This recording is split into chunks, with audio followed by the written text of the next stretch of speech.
আমাদের প্রিয় নবী সাল্লাল্লাহু আলাইহি সাল্লাম তিনি কিন্তু গরু কিংবা ওঁট দিয়ে কোরবানি দেন নাই। এর মানে এইটা না যে গরু বা ওঁট দিয়ে কোরবানি দিলে সওয়াব কম হবে, এটা না। উদ্দেশ্য হলো যে ছাগল, দুম্বা, ভেড়া এরকম ছোট পশু দিয়ে কোরবানি তিনি দিয়েছেন, সাহাবায়ে কেরাম অনেকে দিয়েছেন। এখনকার মিডল ইস্টের মানুষ শতকরা বোধহয় 90-95 জন মানুষ আল্লাহ সন্তান কোরবানি হইতে দেন নাই, কিন্তু তিনি পরীক্ষায় পাশ করে ফেলেছেন। এই কোরবানি আমাদেরকে শিক্ষা দেয় আল্লাহর আদেশ নিষেধ আমার যুক্তিতে ধরুক আর না ধরুক, আমার বুঝে খাটুক বা না খাটুক, আমার পক্ষে যাক আর বিপক্ষে যাক, তাহলে শুধুমাত্র মুত্তাকিদের ত্যাগ, তাদের উৎসর্গ, তাদের কোরবানি, তাদের স্যাক্রিফাইস, এটা আল্লাহ তাআলা কবুল করবেন। অতএব এলিট শ্রেণী মানুষের বসবাস যে সমস্ত এলাকা, সে সমস্ত এলাকায় দেখবেন এক এক বাড়ির ভিতরে গ্যারেজে বিশাল বড় বড় 3টা 4টা 5টা গরু, এক একটা 4 লাখ 3 লাখ 5 লাখ এরকম দামের গরু। এই বাড়িওয়ালাদের বেশিরভাগ লোকদেরকে দেখবেন জীবনে এরা মসজিদের ধারে কাছেও যায় না, কিন্তু কোরবানিটা করে মাশাআল্লাহ। কারণ কি? একে তো কোরবানি করে গরিব দুঃখী লাইনে দাঁড়ায় থাকবে, আপনার চেয়ারে বসে বসে গরিব দুঃখীরে কোরবানি গোশত দেব, ভালোই তো লাগে। একটা বাকাওয়াতি জাহির হয়, দানবীর, সেটা জাহির করা যায়, উৎসব হয়, আনন্দ হয়। আমি আগে বলেছি কোরবানি এটা উৎসব, কোরবানি একটা ইবাদত, এটা ইসলাম এবং মুসলমানদের সংস্কৃতি, সন্দেহ নেই। কিন্তু সব কিছুর উপরে ইবাদতের মানসিকতা প্রাধান্য থাকতে হবে। কারণ ইব্রাহিম আলাইহিস সালাম যে কোরবানি করেছিলেন, সেই কোরবানি মূলত আল্লাহর নির্দেশ পালনার্থে করেছিলেন।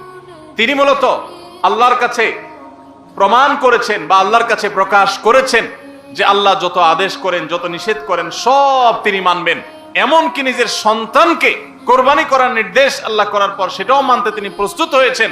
আল্লাহ সন্তান কোরবানি হইতে দেন নাই, কিন্তু তিনি পরীক্ষায় পাশ করে ফেলেছেন।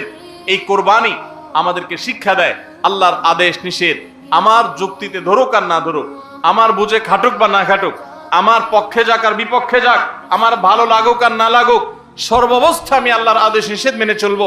এটাই হলো কোরবানির প্রধান শিক্ষা। আল্লাহ তাআলা আমাদের সবাইকে সেই শিক্ষা মাথায় রেখে শুধুমাত্র আল্লাহকে খুশি করার উদ্দেশ্যে কোরবানি করার তৌফিক দান করুন।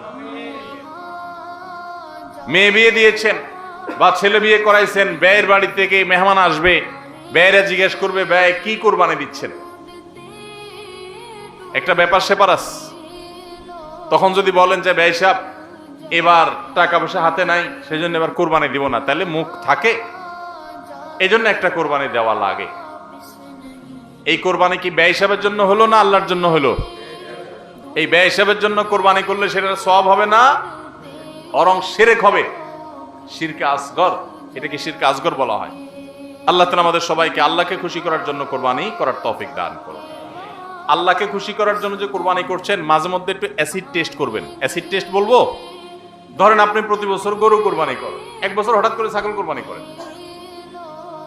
ছাগল কোরবানি করেন, আপনি বলবেন এই বছর তাহলে তো গরু গোশত দিতে পারবো না, তো আরো কয়েকটা ছাগল কিনে কোরবানি আরো বেশি করা যায়, তো একজনে একটা বেশি করলে সমস্যা নাই। ছাগল অনেকগুলো কিনে গরিব দুঃখীদেরকে দিয়ে দেন, তারা কোরবানি করে, তারা গোশত খায় ফেলাকে আপনার তরফ থেকে কোরবানি হয়ে যাবে। আপনি একটা ছাগল করেন, দেখেন এটা মানাইতে পারেন কিনা নিজেরে। যদি কোনো অসুবিধা না হয় মানাইতে, তাহলে আলহামদুলিল্লাহ আল্লাহর শুকর আদায় করতে পারেন যে আপনার নিয়তের মধ্যে বোধহয় ভেজাল নাই।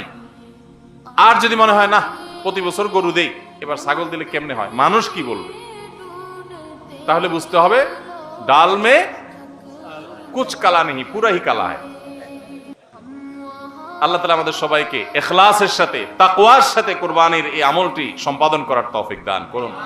ভাইরা আমার, আমাদের কোরবানির উদ্দেশ্য যদি হয় ফ্রেশ গোশত আহরণ করা, আমাদের কোরবানির উদ্দেশ্য যদি হয় সমাজের মানুষের সামনে নিজের ইজ্জত রক্ষা করা, প্রতি বছর কোরবানি দেই, এবছর না দিলে মানুষ কি বলবে, বাচ্চারা কার মুখের দিকে চেয়ে থাকবে, আত্মীয় স্বজন, নতুন আত্মীয় স্বজন কি মনে করবে, এ সকল উদ্দেশ্য যদি আমাদের কোরবানির পেছনে কাজ করে, তাহলে সেই কোরবানি আল্লাহর কাছে মাকবুল বা গ্রহণযোগ্য কোনো কোরবানি হবে না।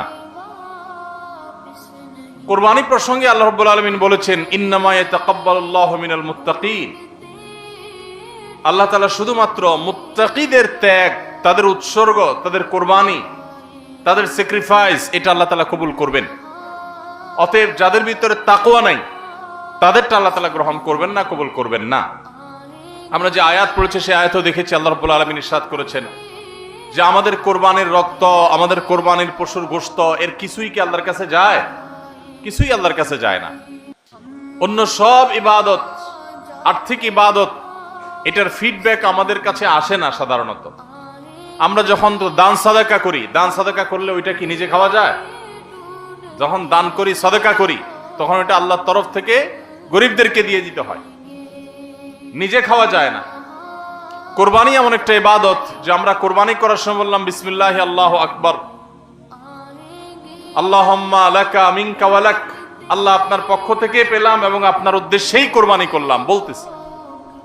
তো আল্লাহর উদ্দেশ্যে দিয়ে দেওয়ার পর নিয়ম হলো আল্লাহর বান্দাদের মধ্যে গরিব যারা, দুঃখী যারা, তাদেরকে দিয়ে দিব। এটাই তো সাদাকার নিয়ম, দানের নিয়ম।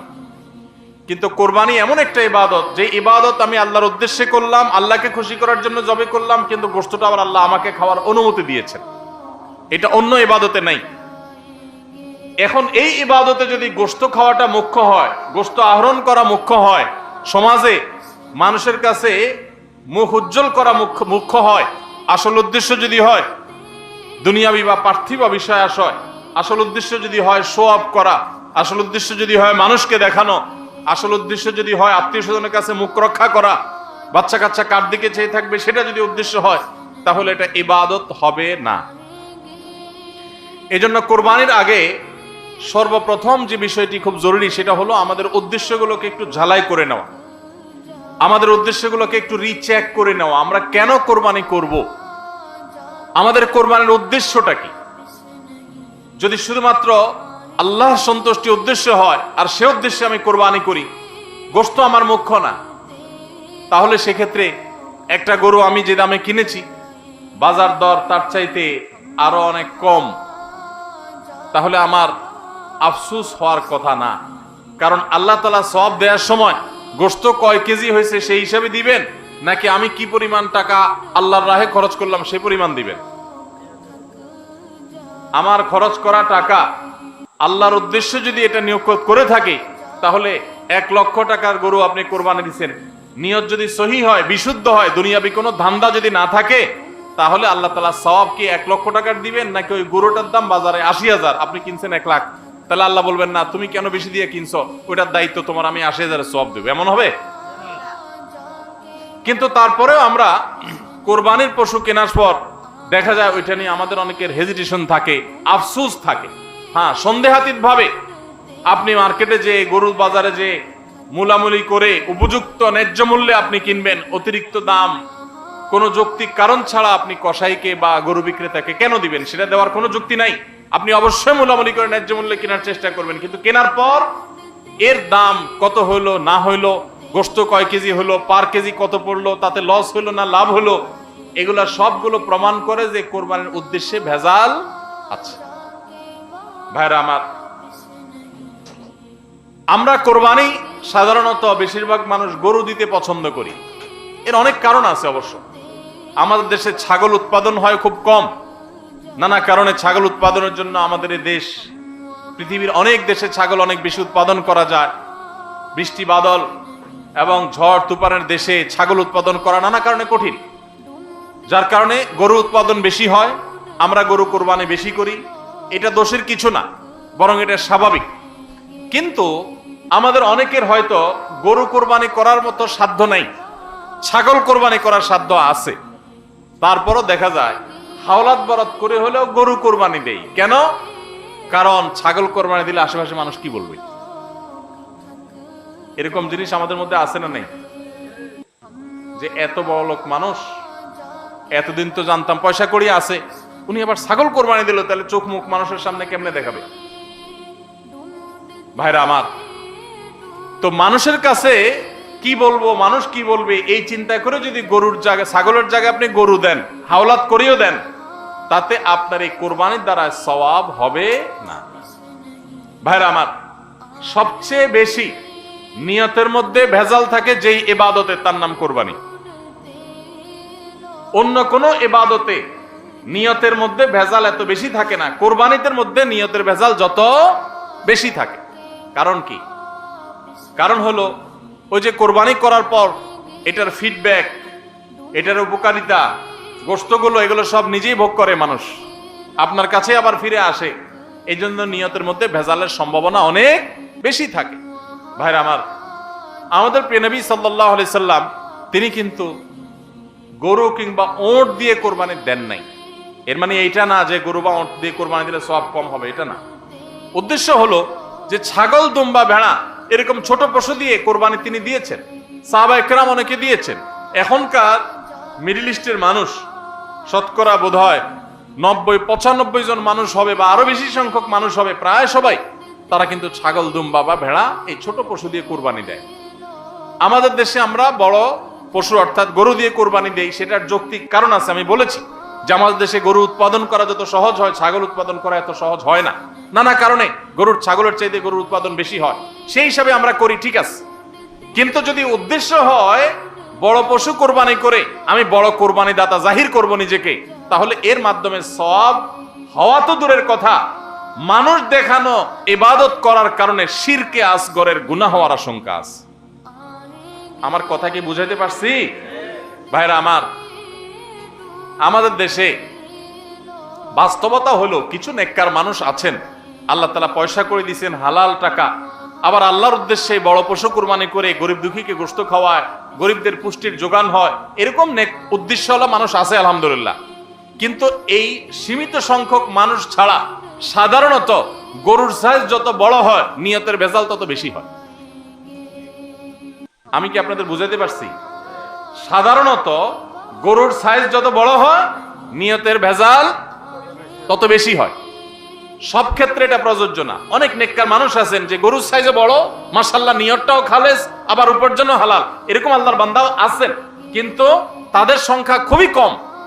সাধারণত গরুর আকার যত বড় হয় এই বেশিরভাগ এই শ্রেণীর কোরবানি দাতাদের নিয়তে ভেজাল বেশি।